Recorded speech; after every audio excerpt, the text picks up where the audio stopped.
Hello everyone, welcome to the nursing series. जैसे कि आप सब जानते हो कि नॉर्सेट 11 की एप्लीकेशन फॉर्म्स आउट हो चुके हैं एंड आप 24 जुलाई से लेकर 13 अगस्त तक अप्लाई कर सकते हो इसके लिए। तो आज के वीडियो में हम स्टेप बाय स्टेप देखेंगे कि नॉर्सेट 11 का एप्लीकेशन फॉर्म आपको कैसे सबमिट करना है बिना किसी गलती के। तो वीडियो को एंड तक ज़रूर देखना। सबसे पहले आपको गूगल पर जाकर टाइप करना है नॉर्सेट 11। जब आप ये टाइप करोगे तो जो आपको सबसे पहले वाला लिंक दिखाई देगा aimsexams.ac.in, उस पर आप क्लिक करोगे। देन आप डायरेक्टली उस इंटरफेस पर आ जाओगे जहाँ पर आप अपनी एप्लीकेशन सबमिट कर सकते हो। अगर आप नॉर्सेट 11 की जो ऑफिशियल नोटिफिकेशन है उसको बहुत ध्यान से पढ़ना चाहते हो, देखना चाहते हो, तो आप एडवर्टीजमेंट पर क्लिक करोगे। Then AIIMS New Delhi and other AIIMS, and आपको सारी ऑफिशियल नोटिफिकेशन की पीडीएफ यहाँ पर मिल जाएगी। तो इसमें जो इम्पॉर्टेंट चीज़ें मैं आपको बता देती हूँ कि नॉर्सेट 11 को अप्लाई करने के लिए आपके पास नर्सिंग की डिग्री होनी चाहिए, बीएससी नर्सिंग होनी चाहिए फ्रॉम इंडियन नर्सिंग काउंसिल या कोई स्टेट नर्सिंग काउंसिल, या फिर आप post basic BSc nursing pass होने चाहिए एंड आप state and Indian nursing council के साथ रजिस्टर्ड होने चाहिए as a nurse and midwife. और अगर आपने जीएनएम की हुई है तो जीएनएम के साथ आपको एक तो आपका रजिस्ट्रेशन सर्टिफिकेट चाहिए as a nurse and midwife, और साथ में आपको 2 years का एक्सपीरियंस चाहिए in 50 bedded hospital. BSc nursing and post basic वालों के लिए कोई एक्सपीरियंस की नीड नहीं है, लेकिन अगर आपने जीएनएम की है तो आपको 2 years का एक्सपीरियंस चाहिए इसके लिए। 18 to 30 ईयर्स तक एज वाले अप्लाई कर सकते हैं, और जो रिजर्व्ड कैटेगरीज हैं उनके लिए आपको एज रिलैक्सेशन मिल जाएगी, जो कि आप एडवर्टीजमेंट में नीचे जाकर अच्छे से चेक कर सकते हो। अगर फीस की बात करें तो जनरल एंड ओबीसी कैंडिडेट्स के लिए 3000 rupees, SC and ST and EWS category के लिए 2400, एंड पर्सन विद डिसेबिलिटीज़ जो हैं उनके लिए कोई फीस नहीं रहेगी, वो फ्री एग्ज़ाम अप्लाई कर सकते हैं। ऑनलाइन रजिस्ट्रेशन की क्लोजिंग डेट 13 अगस्त है कि आप 13 अगस्त तक एप्लीकेशन फॉर्म फिल करने के लिए वेट मत कीजिए, आप उससे पहले ही फिल कर लें, बिकॉज समटाइम्स जब एंड मोमेंट पर ज़्यादा स्टूडेंट्स अप्लाई कर रहे होते तो साइट ओवरलोड होने की वजह से कई बार ओपन नहीं होती, तो आपका एप्लीकेशन फॉर्म फिल होने से रह भी सकता है।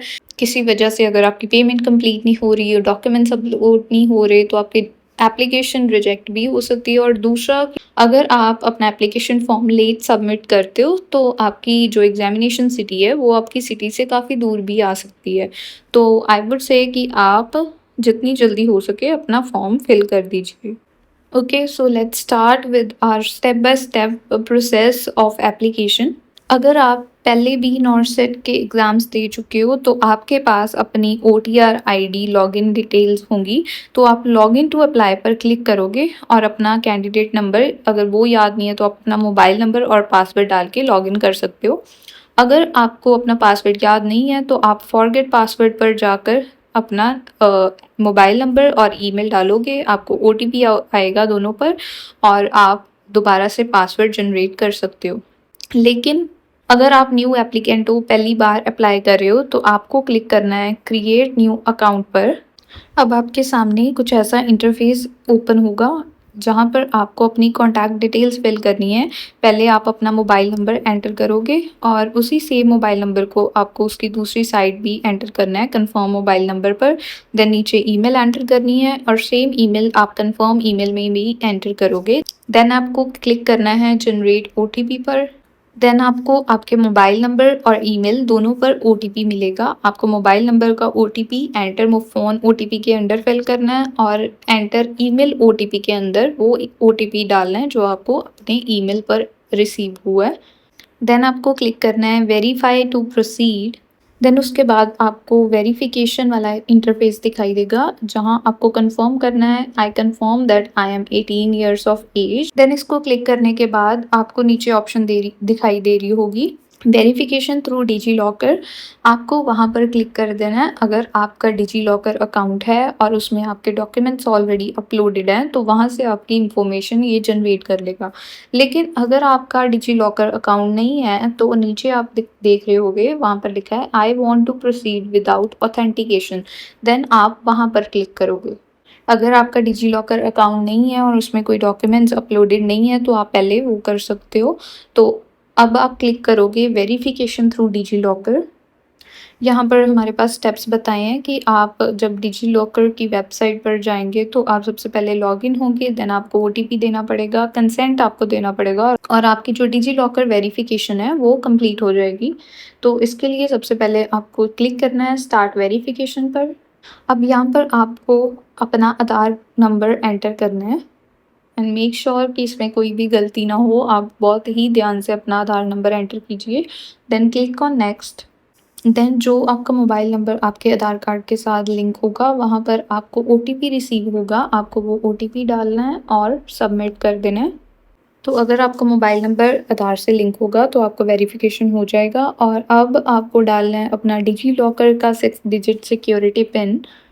और अगर आपको अपना पिन याद नहीं है तो आप फॉरगेट माय पिन पर क्लिक कर कर नया पिन जनरेट कर सकते हो।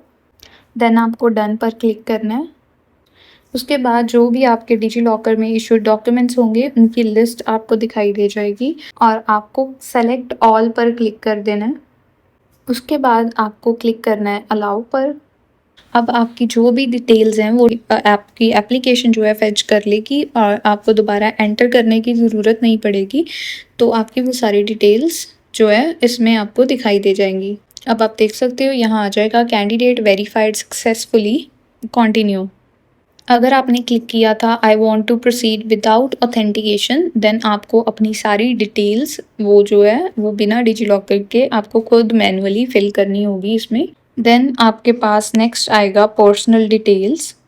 तो ये आपको बहुत ही ध्यान रखना पड़ेगा क्योंकि इसमें आपको आप देख सकते हो कि यहाँ पर लिखा है details once saved cannot be changed and same will be used across all examination. So एक बार जो आप डिटेल्स इसमें सेव कर दोगे वो आप चेंज नहीं कर पाओगे। सो ये ध्यान रखना कि आप बहुत ही ध्यान से अपनी डिटेल्स इसमें फिल कर रहे हो।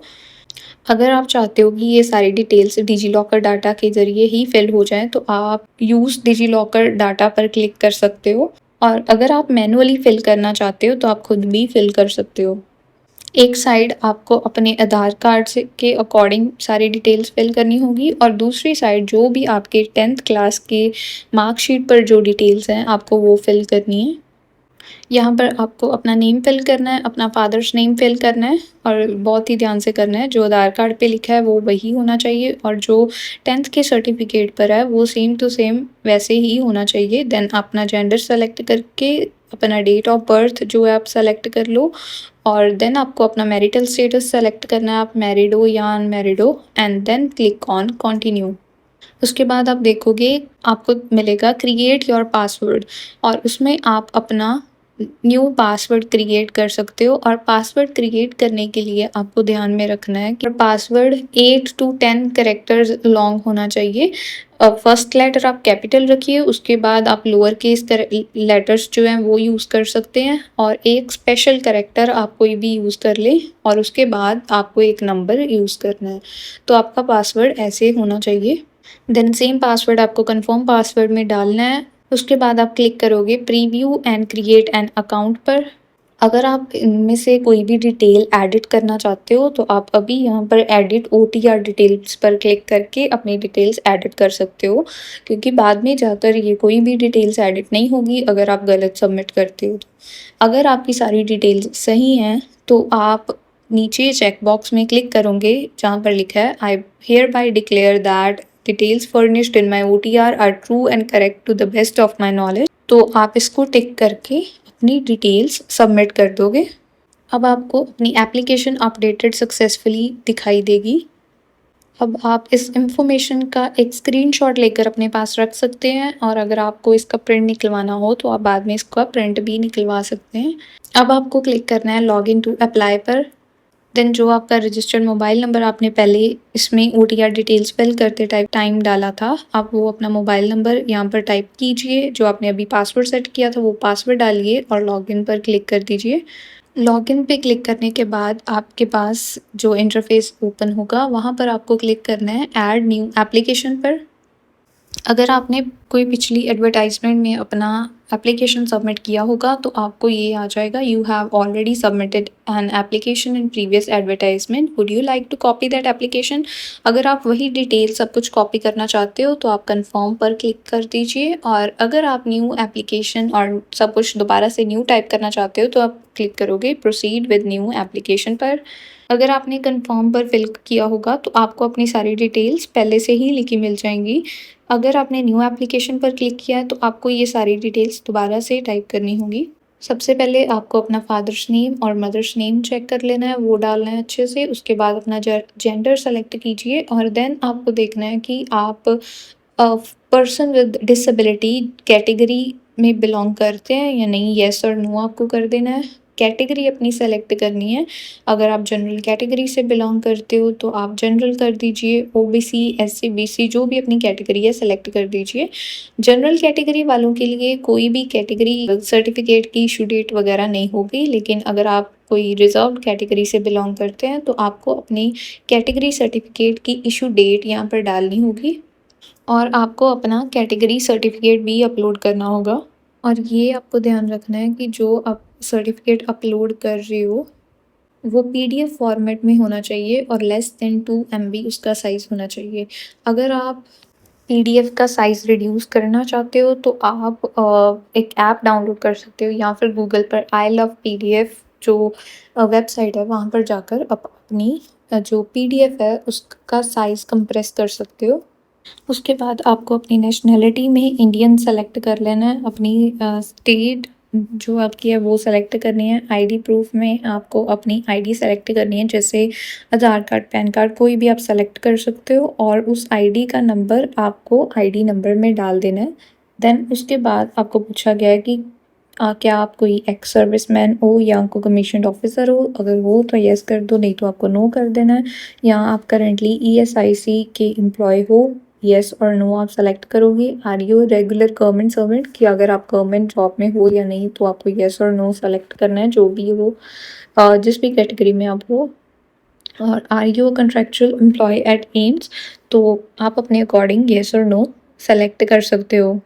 उसके बाद आपको अपना मैरिटल स्टेटस बताना है, मैरिड हो या अनमैरिड हो। अपना डेट ऑफ बर्थ आपको यहाँ पर डालना है।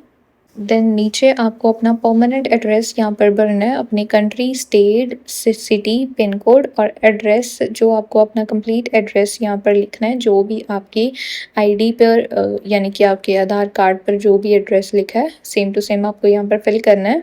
अगर ये आपका परमानेंट एड्रेस ही आपका पोस्टल एड्रेस है तो आप click here if postal address is same as filled permanent address पर आप वहाँ पर क्लिक कर दोगे। अगर वो डिफरेंट है तो आप पोस्टल एड्रेस पर क्लिक करके अपना पोस्टल एड्रेस दोबारा से नया एड्रेस डाल सकते हो वहाँ पर। देन उसके बाद आपको क्लिक करना है सेव एंड नेक्स्ट पर। यहाँ पर आपको क्वालिफिकेशन एग्ज़ाम डिटेल्स पर क्लिक करना होगा। तो उसमें आपको बताना है कि आपने कौन सी एजुकेशन डिग्री आपके पास है, BSc नर्सिंग हो, पोस्ट बेसिक हो या GNM हो। देन जो इंस्टीट्यूट से आपने स्टडी किया है, जो कॉलेज का नेम है वो आपको यहाँ पर फिल करना है इन इंस्टीट्यूट नेम। कौन सी यूनिवर्सिटी के अंडर है वो कॉलेज, उस यूनिवर्सिटी का नेम डालोगे। देन डेट ऑफ पासिंग की जो आपकी RN पर आपकी डेट ऑफ पासिंग लिखी है वो डेट आपको सेलेक्ट करनी है। देन उसके बाद आपको डालनी है अपनी रजिस्ट्रेशन डिटेल्स। सबसे पहले आ जाएगा रजिस्टर्ड एज में आपको क्लिक करना है नर्स एंड मिडवाइफ। अपना रजिस्ट्रेशन नंबर जो आपके RN सर्टिफिकेट पर लिखा हुआ है वो आपको रजिस्ट्रेशन नंबर डालना है। मिडवाइफ में भी सेम ही रजिस्ट्रेशन नंबर मोस्टली होता है, अगर डिफरेंट है तो आप डिफरेंट डाल दोगे। Then state name of nursing council पर अपनी स्टेट जो है आप सेलेक्ट करोगे, जिस स्टेट से आपने नर्सिंग पास की है और जिस डेट को आपको अपना रजिस्ट्रेशन सर्टिफिकेट इशू हुआ है आप वो डेट यहाँ पर डाल दोगे। देन उसके बाद आपको क्लिक करना है सेव एंड नेक्स्ट पर। उसके बाद आपको दिखेंगी एक्सपीरियंस डिटेल्स। अगर आपके पास अपनी डिग्री कंप्लीट करने के बाद कोई वैलिड एक्सपीरियंस है तो आप यस करोगे, नहीं तो यहाँ पर आप नो कर दोगे। अगर आप येस करते हो तो सबसे पहले आपको डालना है अपना ऑर्गेनाइजेशन नेम, जहाँ पर आप वर्क कर रहे हो, आपकी पोजीशन क्या है वहाँ पर वो आपको सेलेक्ट करनी है। देन और इसमें आपको अपना हॉस्पिटल एक्सपीरियंस ही सबमिट करना है। Number of beds in hospital, कितने बेडेड हॉस्पिटल है। जीएनएम वालों के लिए जैसे बताया गया कि ये 50 बेडेड हॉस्पिटल में 2 ईयर्स ऑफ एक्सपीरियंस ज़रूरी है। एम्प्लॉय टाइप में आपको बताना है कि आप रेगुलर हो, कॉन्ट्रैक्ट पर हो या फिर आप टेम्प्रेरी बेसिस पर हो, तो वो आपको सेलेक्ट कर लेना। स्टार्ट डेट कि किस डेट को आपका एक्सपीरियंस स्टार्ट हुआ है, आपको वो सेलेक्ट करना है। अगर आप करंटली वहाँ पर ही वर्क कर रहे हो तो आपको येस करना है, वरना आप नो कर देना। अगर आप नो करते हो तो आपको अपनी एंड डेट बतानी पड़ेगी, जिस डेट तक आपने काम किया। अगर आप यस करते हो, आपको अपना length of service in days बताना है कि कितने डेज़ आपने काम किया, तो आप वो कैलकुलेट कर सकते हो ईयर्स और मंथ्स के अकॉर्डिंग कि उनमें कितने डेज़ होते हैं। और नेचर ऑफ ड्यूटीज़ में आपको थोड़ा-सा लिख देना है कि आपकी हॉस्पिटल में क्या ड्यूटीज़ हैं, क्या आप काम करते हो। अगर एक्सपीरियंस नहीं है तो आप डायरेक्टली नो पर क्लिक कर सकते हो। देन आप अपनी स्टेट चॉइस जो है सेलेक्ट करोगे फॉर स्टेज 1। प्रेफर्ड स्टेट आप सेलेक्ट करोगे अपनी कौन सी है। देन आपको अपनी सेकंड चॉइस स्टेट की सिलेक्ट करनी है, देन थर्ड चॉइस सेलेक्ट करनी है और उसके बाद फोर्थ चॉइस जो आपकी वो आपको सेलेक्ट कर लेनी है। अब स्टेज 2 के लिए आपको अपनी जो प्रेफर्ड स्टेट है वो सेलेक्ट करनी है। देन उसके बाद आपको अपना सर्टिफिकेट अपलोड करने के लिए दिखाई देगा इंटरफेस, जिसमें आपको अपना नो ऑब्जेक्शन सर्टिफिकेट अपलोड करना है और एनओसी ये उन कैंडिडेट्स ने अपलोड करना है कि आप जिस इंस्टीट्यूट में वर्क कर रहे हो वहाँ से आपको एनओसी लेकर ये डॉक्यूमेंट यहाँ पर अपलोड करना है। उसके बाद आप देखोगे अपलोड प्रोफाइल फ़ोटो, यहाँ पर आपको अपनी जो फ़ोटो है वो अपलोड करनी पड़ेगी, जो कि जेपीईजी फॉर्मेट में मोस्टली अगर हो तो आप यहाँ पर अपलोड कीजिए और उसका साइज़ 2 MB से लेस देन होना चाहिए। और अगर फ़ोटो ज़्यादा MB की है तो आप गूगल पर जाकर इमेज साइज़ रिड्यूसर टाइप कीजिए और आपको डिफरेंट वेबसाइट्स दिख जाएंगी, वहाँ पर जाकर आप अपनी फ़ोटो का साइज़ रिड्यूस कर सकते हो। और जो भी आप फ़ोटो अपलोड कर रहे हो ध्यान रखना है कि वो 6 मंथ से ज़्यादा पुरानी नहीं होनी चाहिए। जो भी आप फ़ोटो अपलोड कर रहे हो उसकी बैकग्राउंड जो है वाइट होनी चाहिए, आपका फेस क्लियरली दिखाई दे रहा हो, रीसेंट हो, 6 मंथ से पुरानी फ़ोटो ना हो और जो फ़ोटो की डायमेंशंस हैं वो 3.5 इंटू 4.5 सेंटीमीटर उसकी हाइट एंड विड्थ होनी चाहिए।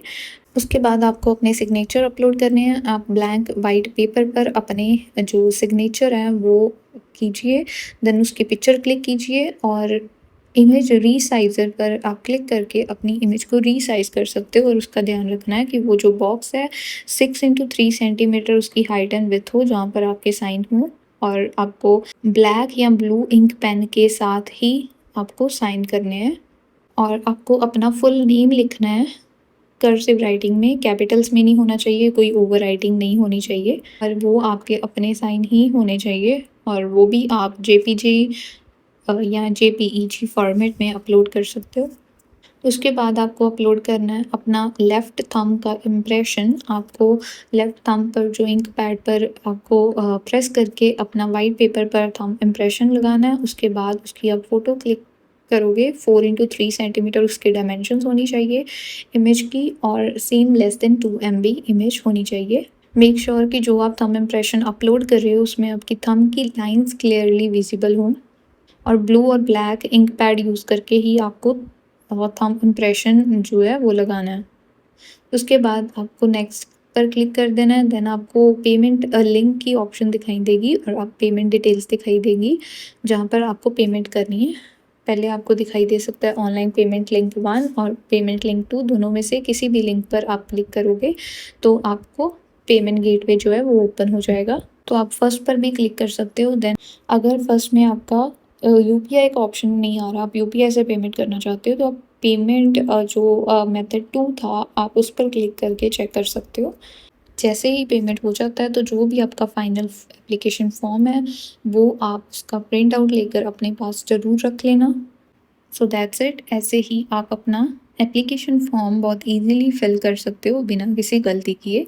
अगर आपको वीडियो अच्छी लगी हो तो इसको लाइक ज़रूर कर देना। अगर आपको कोई प्रॉब्लम आ रही है तो आप कमेंट में ज़रूर बताएं।